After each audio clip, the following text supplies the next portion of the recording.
UP की राजनीति में समाजवादी पार्टी ने एक ऐसा बम फोड़ा है जिससे 2027 चुनाव से पहले भयंकर सियासी विस्फोट हुआ है। राजनीतिक भूचाल आ गया है। पूर्व सीएम मुलायम सिंह यादव के भाई, पूर्व मुख्यमंत्री और समाजवादी पार्टी के सुप्रीमो अखिलेश यादव के चाचा और सपा के राष्ट्रीय महासचिव शिवपाल सिंह यादव ने एक ऐसा ऐलान किया है जिसके बाद यूपी में हड़कंप मच गया है। शिवपाल सिंह यादव ने खुले मन से कहा कि अगर 2027 में समाजवादी पार्टी की सरकार बनेगी तो आजम खान को गृह मंत्री बनाएंगे। जी हां, गृह मंत्री माफिया आजम खान को बनाएंगे।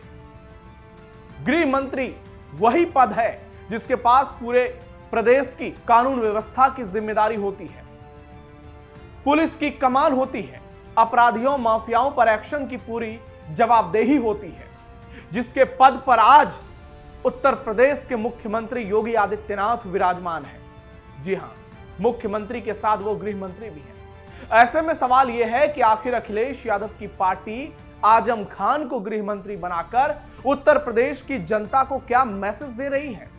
एक अपराधी, एक माफिया को गृह मंत्री बनाने की बात कहकर।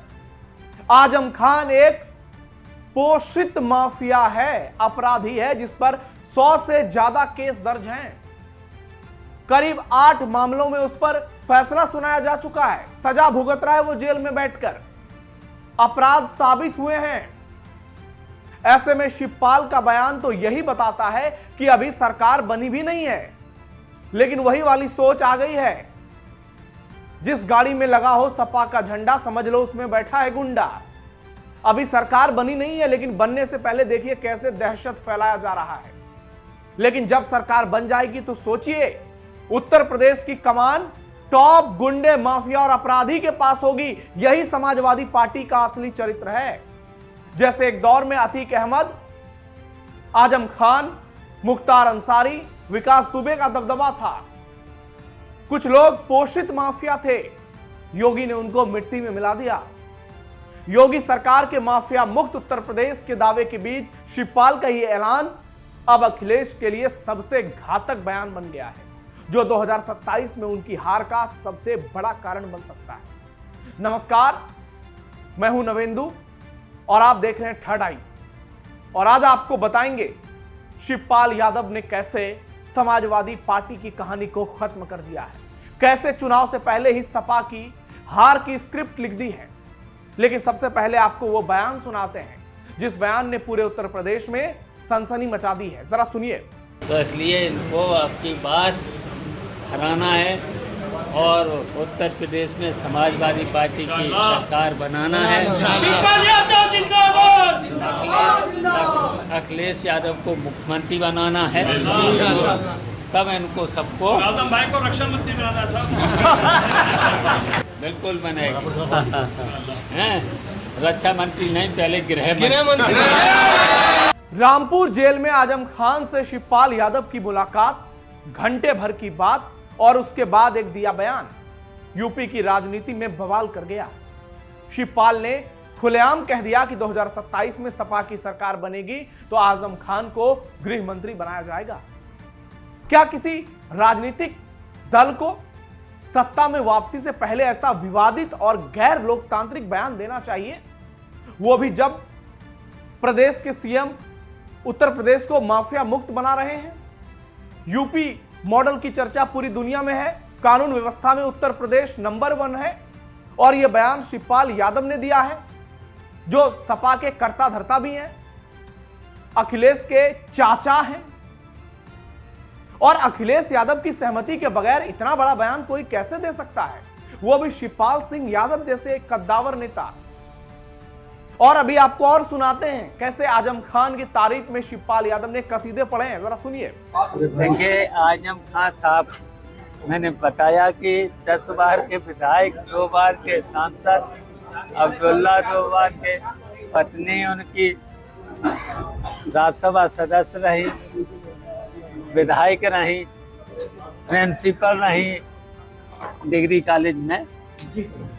तो बताओ, इन लोगों को झूठे मुकदमे लगा लगा करके जेल, और कितने और झूठे झूठे मुकदमों में किस तरीके से क्रिमिनल धाराएं लगाकर, क्रिमिनल धारा,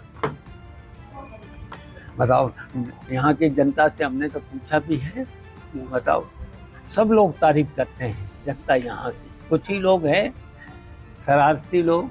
शिवपाल ने जौहर यूनिवर्सिटी से लेकर तमाम बातें की और आजम खान की जमकर तारीफ की। अब इस पूरे विवाद को योगी आदित्यनाथ की राजनीति के मुकाबले रखकर देखिए। पिछले सालों में, करीब 10 सालों में योगी सरकार ने अपनी सबसे बड़ी सियासी पहचान लॉ एंड ऑर्डर यानी कानून व्यवस्था के तहत बनाई है। अपराधियों पर सख्त कार्रवाई करके उनको मिट्टी में मिला के जेल भेजकर संपत्ति जब्त करके यूपी में कानून का राज स्थापित हुआ है और माफियाओं को मिट्टी में मिलाया गया है। ऐसे माहौल में सपा के सीनियर लीडर का यह कहना कि सत्ता में लौटते ही आजम खान को गृह मंत्री बनाया जाएगा, यह बेहद शर्मनाक है। यह लोकतंत्र के लिए शर्मसार करने वाला बयान है। जिस सरकार ने अपराध और माफिया के खिलाफ जीरो टॉलरेंस की बात की, उसके खिलाफ चुनाव लड़ने वाली पार्टी सत्ता में आकर किस मॉडल को वापस लाना चाहती है? क्या कानून व्यवस्था सरकार की सर्वोच्च प्राथमिकता नहीं होगी? क्या राजनीतिक रिश्ते, क्या मुसलमानों को खुश करने वाली तुष्टीकरण की पॉलिटिक्स ही सर्वोपरि होगी? क्या यूपी में एक बार फिर से अगर सपा की सरकार बनेगी तो वही दौर आएगा? ईवीएम लूटने वाला दौर, घर में घुसकर मारने वाला दौर, 600 दंगे वाला दौर, उत्तर से दक्षिण, पूरब से पश्चिम, हर तरफ सिर्फ दंगे, कहानी, अराजकताएं, हिंदुओं के ऊपर अत्याचार। क्या केवल यही होगा? आज देखिए विकास कैसे हो रहा है।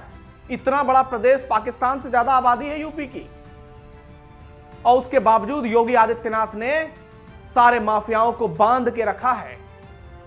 या तो जेल में है या तो माफिया जहन्नुम में है। और समाजवादी पार्टी वाले कह रहे हैं कि अगर सरकार बनेगी तो एक माफिया को हम गृह मंत्री बनाएंगे। यूपी की जनता इनको करारा जवाब देगी। इन्होंने एक बयान नहीं दिया है, इन्होंने अपने पैर पर कुल्हाड़ी मार ली है। इन्होंने अपनी बर्बादी की स्क्रिप्ट लिख दी है। और सबसे बड़ा सवाल, क्या लोकतंत्र सिर्फ चुनाव जीतने का नाम है?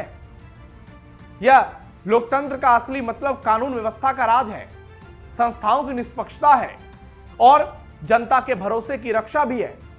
क्योंकि लोकतंत्र तब कमजोर होता है जब सत्ता का इस्तेमाल ऐसे पोषित माफियाओं को मजबूत करने में लगते हैं। अपनी वफादारी निभाने के लिए जनता की बलि चढ़ा दी जाती है। यही आशंका है शिवपाल यादव के बयान के बाद।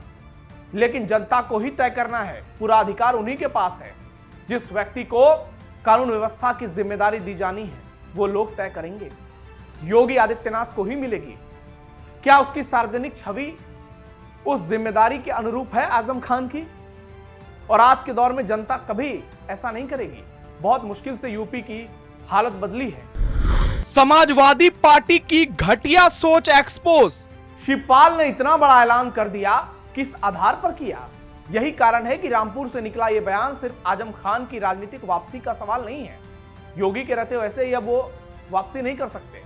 यह अखिलेश यादव की सोच, सपा की प्राथमिकताएं और 2027 में यूपी के लिए कानून व्यवस्था के मॉडल का सवाल बन गया है। जनता के सामने दो सियासी नैरेटिव एक दूसरे के सामने सीना ठोक कर खड़े हैं। एक तरफ योगी मॉडल और दूसरी तरफ अपराध और माफिया परस्त मॉडल। सपा के सीनियर नेताओं का ऐसा मॉडल जिसको यूपी कभी स्वीकार नहीं करेगा। अब फैसला जनता को करना है, वो किस तरह की राजनीति चाहती है। क्योंकि लोकतंत्र में सत्ता किसी नेता, परिवार या पार्टी की जागीर या निजी संपत्ति नहीं होती। सत्ता जनता की अमानत होती है और लोग ये सवाल पूछने के लिए स्वतंत्र हैं कि सत्ता मिलने के बाद उसकी सुरक्षा कानून और लोकतांत्रिक संस्थाओं की जिम्मेदारी किसके हाथों में है। यहां तो धर्मेंद्र प्रधान ने सिर्फ, वो मंत्री थे शिक्षा विभाग के, आज उनका इस्तीफा हो गया। नेपाल की स्थिति आपने देखी, पाकिस्तान, बांग्लादेश, श्रीलंका, म्यांमार की स्थिति देखी। ये भारत है, यहां माफिया राज नहीं करेगा बल्कि माफियाओं पर पुलिस राज करेगी। और यही है योगी राज, योगी मॉडल, जिसका डंका पूरी दुनिया में बज रहा है। मुसलमानों को साधने के लिए दिया बयान। शिवपाल यादव के बयान के पीछे के कई मायने निकाले जा रहे हैं। लेकिन सबसे बड़ा मामला तो है मुसलमानों का तुष्टीकरण। पीडीए फॉर्मूले को लेकर अखिलेश आगे बढ़ रहे हैं, लेकिन मुसलमान वोटरों को रिझाने के लिए भी वो कोई मौका नहीं छोड़ रहे। आजम खान के आने पर क्या सपा सरकार में आ जाएगी? भले ही पश्चिमी यूपी में यह कहा जाता हो कि आजम खान की पकड़ है और वो सपा के लिए एक बड़े फैक्टर हो सकते हैं, कुछ ऐसा नहीं है। यह योगी का राज है। यहां किसी माफिया का फैक्टर नहीं चलता, किसी अपराधी का फैक्टर नहीं चलता। यहां पुलिस का फैक्टर है, कानून व्यवस्था का फैक्टर है। और आजम काजम जैसे आएंगे जाएंगे, कुछ फर्क नहीं पड़ने वाला है। उत्तर प्रदेश में आगामी विधानसभा चुनाव को लेकर सपा छटपटा रही है, इसलिए मुसलमान वोटरों को खुश करने के लिए, उनके पक्ष में माहौल बनाने के लिए ऐसी बयानबाजी की जा रही है। और एक और बहुत बड़ा डर है, वो है असदुद्दीन ओवैसी का डर। कहीं बिहार जैसा खेला यूपी में ना हो जाए, इस बात से घबरा रही है समाजवादी पार्टी, तो कुछ वोट आजम खान के नाम पर मिल जाए। लेकिन यह नहीं होगा, क्योंकि यह योगी आदित्यनाथ का राज है, यह हिंदुत्व का राज है, यह कानून का राज है। यहां कोई माफिया बॉस नहीं बन सकता। अगर वो कोशिश करेगा तो अपने बॉस के साथ मिट्टी में मिल जाएगा। आप क्या सोचते हैं दोस्तों, कमेंट बॉक्स में बताइए। हमारे वीडियो को लाइक शेयर कीजिए और यूपी के लोगों तक पहुंचाइए। फिलहाल के लिए इतना ही, धन्यवाद।